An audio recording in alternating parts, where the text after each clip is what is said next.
So now consider this. Let's pick up the money stick. Let's hit this head on. But instead of it saying abundance on one end and absence of abundance on the other, let's put money on this end of the stick. Now, here's our reasoning.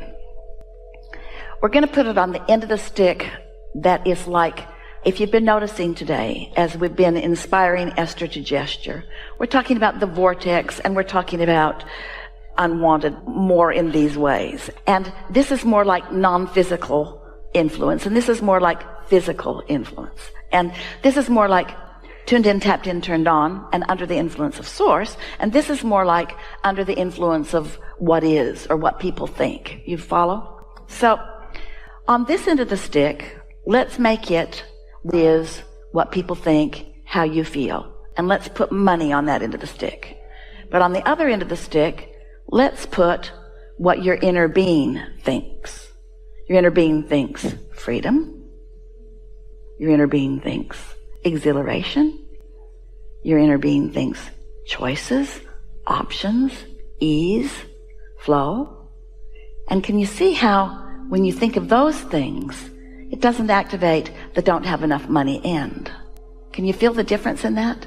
Mm-hmm.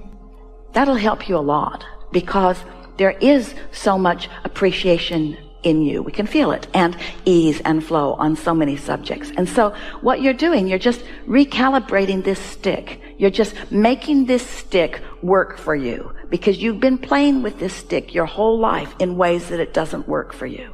Right, I can feel that. And nobody can just all of a sudden, because we said so, say, okay, I'm just going to look over here. No, you're not. You're going to look where your habit of thought is. Now you see this stick differently, because things that are manifested, by that we mean the money in your bank account, your financial situation.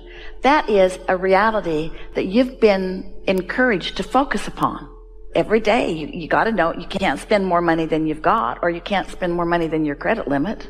And so it's something that you're aware of, but you're aware of it in a way that isn't serving you. It's like we can't fix the subject of money at all. You know what other subject we can't fix? We cannot fix the subject of God. You've screwed it up too badly. We cannot talk to you about God, because what you think God is, we don't even want to put that label on it, because every time that word is uttered, you offer a vibration that is so ridiculously nothing to do with this non-physical connection that you have. And so we've taken God out of our vocabulary for the most part. Have you noticed?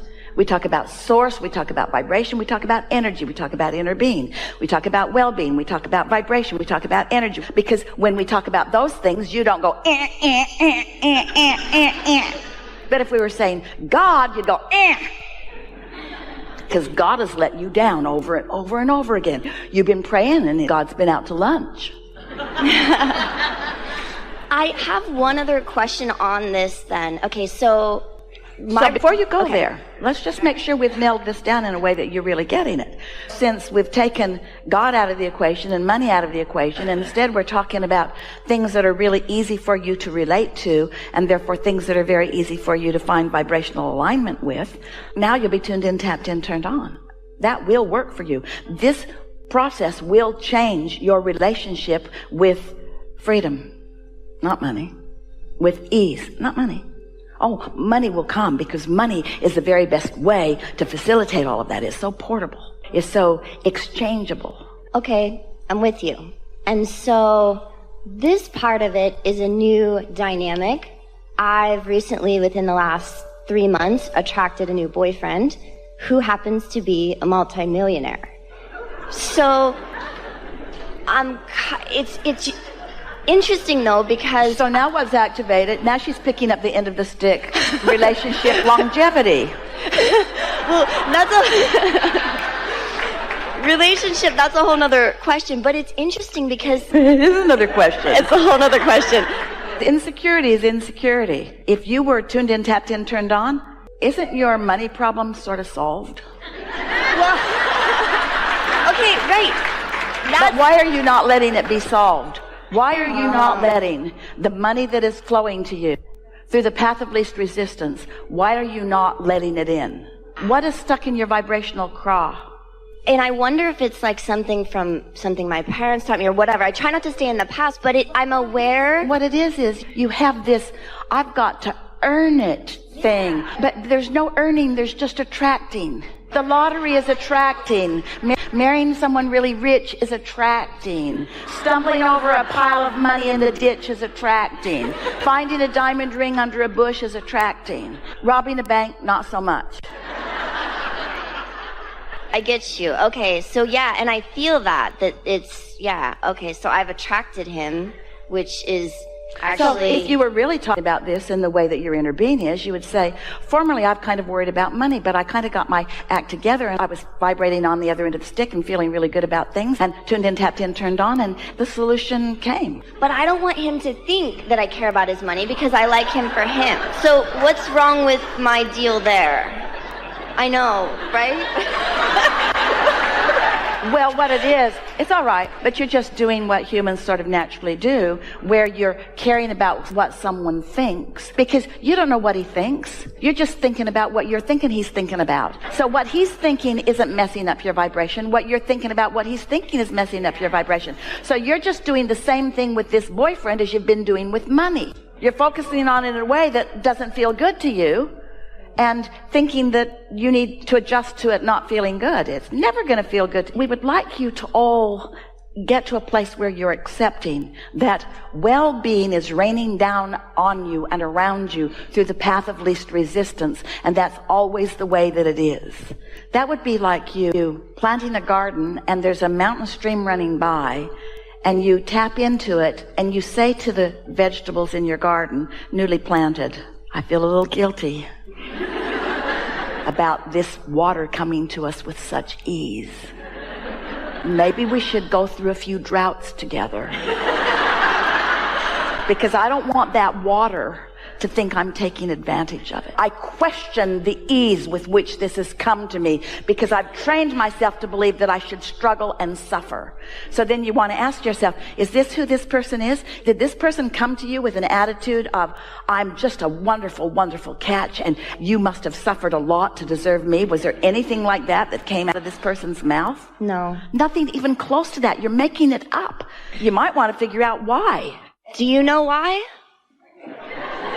Will you tell me why? It's because your idea of earning and deserving is all jacked up. When you ask your parents for money and they don't have any, they give you an answer that stinks. They don't say to you, line up with it and it will flow to you, because they didn't do it. So they say to you, money doesn't come easy and you have to really struggle and work hard for it. And you have to be deserving and you have to do well in the eyes of God. Right. And so you've just got some patterns of thought that are temporarily sort of tripping you up a little bit. Think about this question. Abraham, for a long time I've wanted blah, blah, blah, and now it's come to me, but I feel guilty about it coming. Because it came so easy. You're right. No, I'm with you. It's true. Yeah. I have to get over that earning, and I have to like work hard and like, oh, how could I just attract this multimillionaire? And now I can have anything I want. It came so easy. Let's focus on those words. It came so easy. What's wrong with that statement? Everything is wrong with that statement. What humans want to say is hard work, struggle, and sacrifice. And then, if you're really lucky or really particularly good, maybe some abundance will come to you, but not likely. Mostly you have to croak. And when you get into heaven, the good stuff will come, provided you've been good. So, you've got all this stuff going on within you. We're surprised that any of you let anything good in, because you have this long practiced attitude of needing to prove your worthiness to a God, we're choking on that word, to source energy who's never asking you for the proof. So when you set yourself up to prove yourself worthy to something that's not asking for the proof, you just get all out of balance. Look at it this way. Abundance is raining down on all of you, and it's like you've got umbrellas up, not letting it in. And then somehow you get feeling a little better and you put your umbrella down and some of the delicious abundance rains down on you. You go, whoops, sorry, I'm used to blocking that. It feels more virtuous to block it. I shouldn't let it in. It speaks to the money shortage consciousness that is rampant in your environment that most of you have been practicing for quite a while. It's like you think that there's this finite pie, and that if you take a big slice of it, that you're depriving others of their slice of the pie. But that's not the way this energetic pie, this pie expands to the degree of your asking.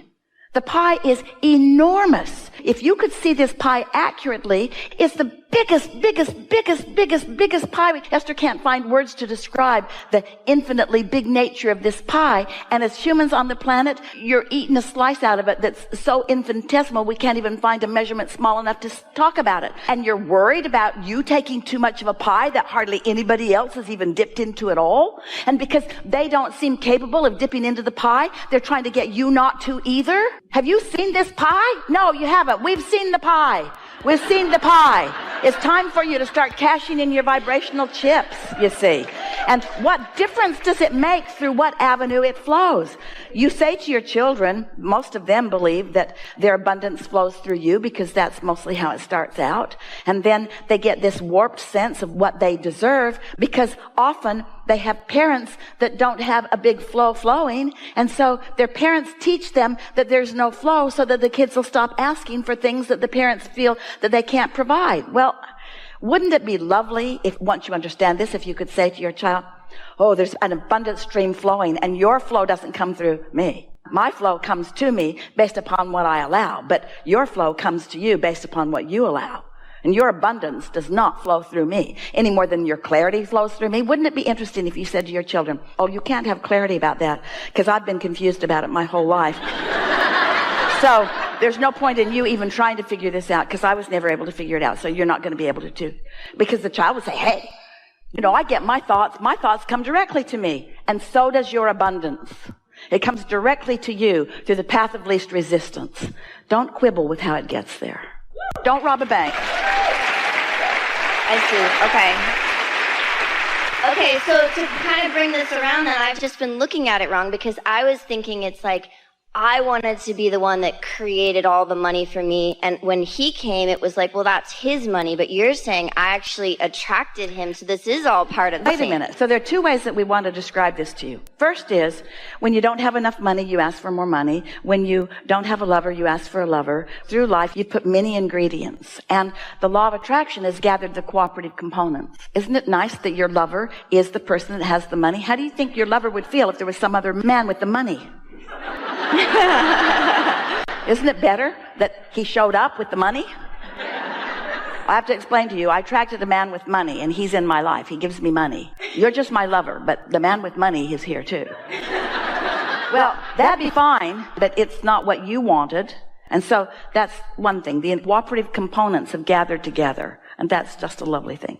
The other thing that we really want you to think about is that as you put these ingredients into your vortex through your whole life and even before, and the law of attraction gathers them together and brings the cooperative components together, it is the picture that you've been putting together. Do you think that you were sitting around and intending, we're just going to play with you, universe, please bring me an impoverished lover?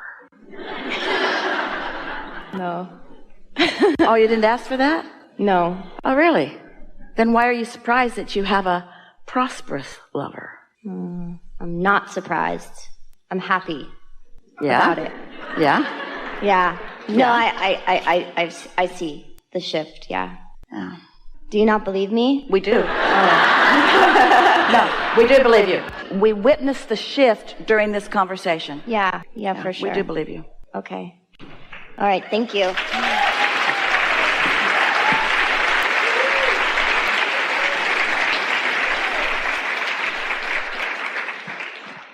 Do you like it that she's got a rich one? See? If that feels really good to you, you're under the influence of Source. If you're jealous, you're not. Is there possibly anything left undone? You're greedy, greedy, greedy.